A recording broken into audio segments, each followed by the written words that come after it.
Layer skin hair and laser clinic లో latest టెక్నాలజీతో laser hair removal, anti ageing and hair fall issues కి advance treatments అన్ని ఇక cost గురించి వరి అవ్వాల్సిన అవసరం లేకుండా అందిస్తున్నారు. ఇంకా మీ కాన్ఫిడెన్స్ ని తిరిగి తెచ్చుకోండి. Get your free consultation now. Telugu వారి #1 చాయిస్ తెలుగు మ్యాట్రిమోనీ. వామ్మో, ఇన్ని సీక్రెట్ మీటింగ్లా? అందుకేనా బాబు సీరియస్గా ఉంది? ఐఏఎస్లకు వేటు పడతాం కావచ్చు. వివరాల్లోకి వెళ్ళినట్లయితే సీక్రెట్ మీటింగ్స్ ఐఏఎస్లు ఐపీఎస్లతో ఒక సీనియర్ మోస్ట్ ఐఏఎస్ అధికారి, పైగా మాజీ సిఎస్ జవహర్ రెడ్డి గారు, ఆయన ఈ యొక్క మీటింగ్లన్నీ కూడా నిర్వహిస్తున్నారు అని చెప్పేసి గత కొన్ని రోజుల క్రితం విపరీతంగా కథనాల మీద కథనాలు వచ్చినాయి. సరే, తీరా కట్ చేస్తే అది వాస్తవేనని చెప్పేసి అని కూడా తేలింది. సరే, ఇక్కడ వివరాల్లోకి వెళ్తే ఏదైతే తాడేపల్లిలో ఆ సీక్రెట్ మీటింగ్ కొంతమంది ఐఏఎస్ ఐపీఎస్ అధికారులతో కావచ్చు జరిగింది, అది కూడా మాజీ సిఎస్ నేతృత్వంలో అని చెప్పేసి వార్తా కథనాలు వచ్చిన క్రమంలోనే ఇప్పుడు కొంతమంది ఐఏఎస్లు బదిలీలైనవి. అటు నుంచి ఇటు నుంచి అటు కీలకమైన స్థానాల నుంచి నామకే వాస్తు స్థానాల్లోకి పంపించడం ఇవన్నీ. సో దీనికి ప్రధాన కారణం ఈ యొక్క సీక్రెట్ మీటింగులే అని చెప్పేసి అయితే మాత్రం ఇప్పుడు ప్రస్తుతం జరుగుతున్న చర్చ. అయితే ఇక్కడ చాలా ఆసక్తికరమైన విషయం ఉంది. తాడేపల్లిలో జరిగిన మీటింగ్ కంటే కూడా, అంటే తాడేపల్లి విజయవాడ సంథింగ్ ఎక్కడో జరిగింది కదా, దానికంటే ముందే ఇంకో సీక్రెట్ మీటింగ్ నడిచిందట. ఆ విషయం ఇప్పటివరకు పెద్దగా పొక్కల బయటికి, అసలు కదా బయటకు వచ్చింది. అదేంటి, ఎక్కడ అంటే నెల్లూరులో ఒక వివాహ వేడుకలో, పేరుకి పెళ్ళి, అక్కడ పెళ్ళికి అటెండ్ అయినా కానీ వీళ్ళు మంతనాలు మాత్రం బ్రహ్మాండంగా కొనసాగినాయి అంట అక్కడ. సో అదే అసలు తొలి సీక్రెట్ మీటింగ్. ఆ మీటింగ్లో నీలకంఠారెడ్డి, ప్రముఖ ఐఏఎస్, ఈ వ్యక్తి ఎవరు అని అంటే వైసీపీ అధికారంలో ఉండగా అప్పుడు సీఎంఓలో ఉన్న ధనుంజయ రెడ్డికి ఓఎస్డీగా వ్యవహరించారు నీలకంఠారెడ్డి. సో ఈయనకు తర్వాత పదోన్నతి కల్పించడంలో కూడా కీలకంగా ధనుంజయ రెడ్డి సపోర్ట్ వల్లనే ఆయనకు ఆ స్థానం వచ్చింది. సో ఈ క్రమంలో ఆ నీలకంఠారెడ్డి ఇక్కడ ఈ సీక్రెట్ మీటింగులు కావచ్చు, ఈ వ్యవహారాలు కావచ్చు, లేకపోతే ప్రభుత్వానికి సంబంధించిన ఇన్ఫర్మేషన్ లీకులు కావచ్చు, ఏదైనా సరే మరి కృతజ్ఞతా భావం అనేది ఉంటుంది కదా, అది చూపిస్తూ ఉన్నారేమో. అఫ్కోర్స్ మన ఆ విజయవాడ తాడేపల్లి అక్కడ జరిగిన సీక్రెట్ మీటింగ్లో అయితే నీలకంఠారెడ్డి లేరట, కానీ ఇంకా కొంతమంది ప్రముఖులు ఉన్నారు. సో ఇప్పుడు ఆ నీలకంఠారెడ్డిని తీసుకెళ్ళి ఒక ఏదో నామకే వాస్తు డిపార్ట్మెంట్లో వేసేసారు. ఇక మరో ఐఏఎస్ అధికారి కన్నబాబు, ఈయన సిఆర్డిఏ కమిషనర్గా ఉన్నారు. సిఆర్డిఏ కమిషనర్ అంటే ఎంత బాధ్యతగా ఉంటారు. ఇటువంటి పరిస్థితుల్లో కూడా ఆ నిర్మాణాలకు సంబంధించిన పురోగతి తెలుసుకుంటే ఎక్కడికక్కడ ఎటువంటి ఇబ్బందులు తలెత్తుకోకుండా ప్రభుత్వం ఎటువంటి నిర్ణయాలు తీసుకుంటుందో ఆ నిర్ణయాలు ఎక్కడ కూడా మిస్ అవ్వకుండా తూచా తప్పకుండా పాటించాలి. దాన్ని చంద్రబాబు గారికి లేదా ముఖ్యమంత్రి గారికి ఎప్పటికప్పుడు అప్డేటెడ్ ఇన్ఫర్మేషన్ తెలియజేస్తూ ఉండాలి పురోగతిని కాస్త. అటువంటిది గతంలో అంటే 14 నుంచి 19 మధ్యలో కూడా చెరుకూరు శ్రీధర్ అనే వ్యక్తి సిఆర్డిఏ కమిషనర్గా చేశారు. సో ఆ తర్వాత మొన్న కన్నబాబుని చేస్తే అది ఎప్పుడు జనవరి 2025 అనుకుంటా ఆయన చేసింది. సో సిఆర్డిఏ కమిషనర్గా. సో అక్కడ నుంచి మొదలైన అమరావతి రైతుల కష్టాలు. ఎందుకంటే మీరు గమనించే ఉంటారు, ఇటీవల కాలంలో కొన్ని నెలల క్రితం వరకు కూడా అమరావతి రైతులు నిర్వీర్యంతో, చాలా బాధతో ఇబ్బందులు పడుతూ, ప్రధానంగా ఏంటి అంటే మా ప్లాట్లు ఎక్కడున్నాయో చూపించండి అంటే ప్లాట్లు చూపిరు, మా సమస్యలు పరిష్కరించరు, అసలు కనీసం చర్చించరు అని చెప్పేసి వాళ్ళు నిరసన గళం విప్పడానికి కూడా సిద్ధమయ్యారు. దీనికి గల కారణం ఏంటి అంటే సిఆర్డిఏ కమిషనరే అని చెప్పి సాక్షాత్తు వాళ్ళే చెప్పారు.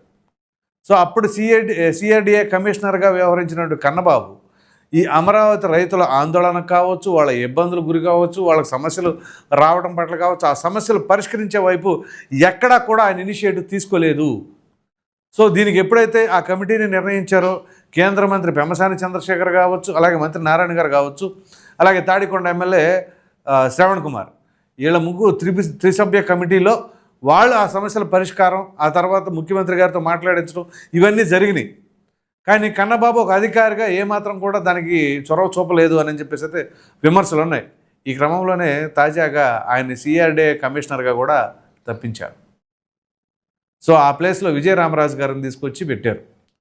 సో ఈ కన్నబాబు అనే వ్యక్తి కూడా చాలా బ్రహ్మాండంగా వ్యవహరించాడు. ఆ సీక్రెట్ మీటింగ్లో కూడా he is one of the candidate అనేది కూడా టాక్ ఉంది. ఎంతవరకు ఫ్యాక్ట్ అనేది మాత్రం నిర్ధారించలేదు. కాకపోతే కొంతమంది ఐఏఎస్ అధికారులను అయితే ఈ సీక్రెట్ మీటింగ్ తర్వాత చంద్రబాబు నాయుడు గారు పిలిచి గట్టిగానే ఇచ్చారట డోసు అనేది మాత్రం లీక్ వస్తుంది. అయితే ఇప్పుడు ఎంతమంది ఐఏఎస్ అధికారులు ఉన్నారు, ఎవరు ఏ రకంగా వ్యవహరిస్తున్నారు, వాళ్ళందరిపైన చర్యలు తీసుకోగలరా అనుకుంటే, ఒకవేళ అదే కనుక వ్యవహరించాలనుకుంటే కూటమి ప్రభుత్వం ఆ ఐఏఎస్లందరిపైన కూడా మనం ఐపీఎస్లందరిపైన ఐఏఎస్లందరిపైన కూడా చర్యలు తీసుకోవాలి, లేకపోతే వాళ్ళని తీసి పక్కన పెట్టేయాలి అని అంటే ఇక నాకు తెలిసి ఆంధ్రప్రదేశ్లో ఏ ఐఏఎస్ ఐపీఎస్ అధికారం ఉండరు. ఆ రకంగా అందరిపైన కూడా జగన్మోహన్ రెడ్డి గారి ప్రభావం గట్టిగా ఉంది.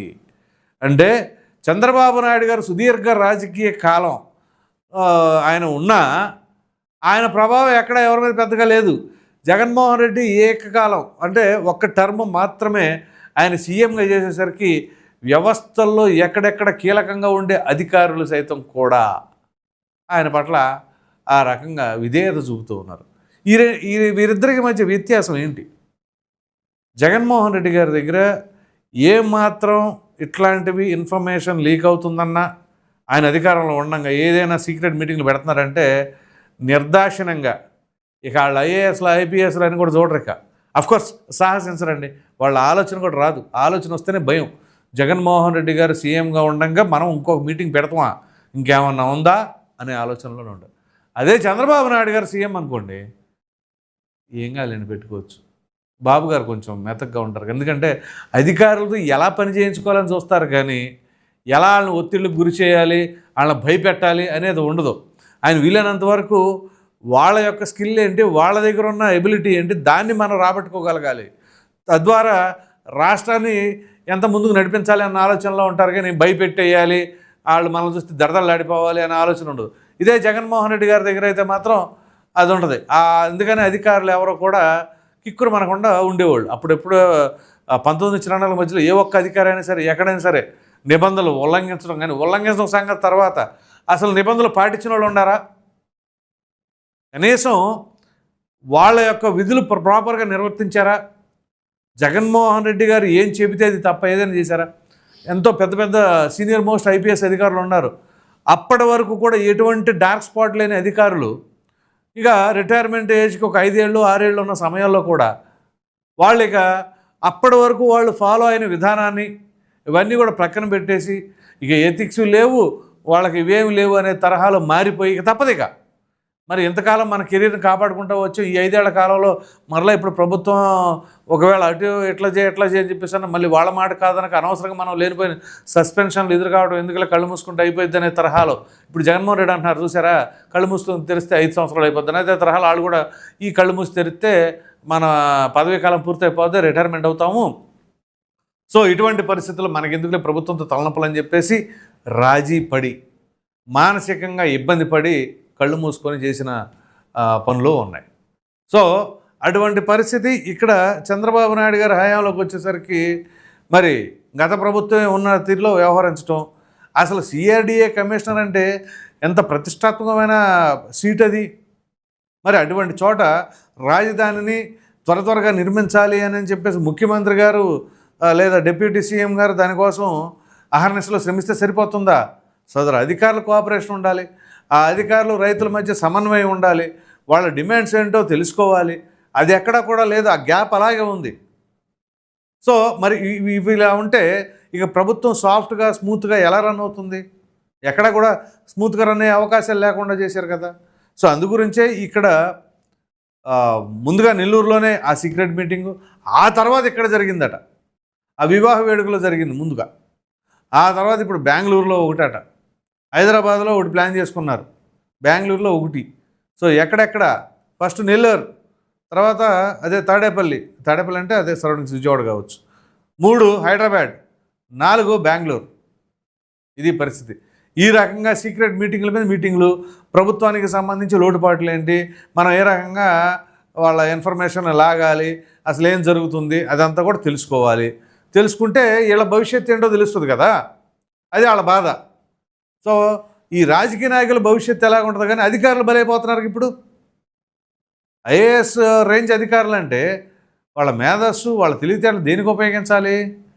ఇలాంటి సీక్రెట్ మీటింగులుగా, ఇలా రాజకీయ నాయకుల మధ్య వారధల్లాగా పనిచేయటానికా? ప్రజలకి ప్రభుత్వ పెద్దలు అంటే రాజకీయ నాయకుల కంటే ఎవరైతే ముఖ్యమంత్రి డిప్యూటీ సీఎంలు ఉంటారో వాళ్ళకి మధ్య వారధిగా అధికారులు పనిచేయాలి. ఆ పార్టీకి ఈ పార్టీకి ఇక్కడి నుంచి అక్కడికి ప్రభుత్వం నుంచి ఇంకో పార్టీకి ఇన్ఫర్మేషన్ చేరవేయడానికి కాదు. కాబట్టి ప్రజలు గుర్తించిన అధికారులను ఏం చేయలేం కదా డైరెక్ట్గా. అధికారులు అనేవాళ్ళు బ్యూరోక్రాట్స్, వాళ్ళ టాలెంట్ మీద వాళ్ళ మెరిట్ మీద ఉద్యోగాలు సంపాదిస్తారు. ప్రభుత్వాలను అయితే మాత్రం ఖచ్చితంగా మార్చే అధికారం ప్రజలకు ఓటు రూపంలో ఉంటుంది. సో ఇక్కడ ఇవన్నీ జరగాలి అంటే ప్రభుత్వ పెద్దలు కఠినంగా వ్యవహరించాలి. మరి దీనికి ఆల్టర్నేట్ సొల్యూషన్ ఏంటంటే అని చెప్పేసి అంటే చంద్రబాబు నాయుడు గారికి ఉన్న అనుభవం, ఆయనకున్న ఈ యొక్క ఆ టాలెంట్ కావచ్చు, లేకపోతే ఆ యొక్క చాణక్యం కావచ్చు, మీరు నేను మాట్లాడుకునేది కాదు. మరి వాళ్ళ పట్ల ఎలా వ్యవహరించాలి, ఏ నిర్ణయం తీసుకోవాలి అనేది అంతిమంగా చంద్రబాబు నాయుడు గారి నిర్ణయానికి వదిలేయాలి.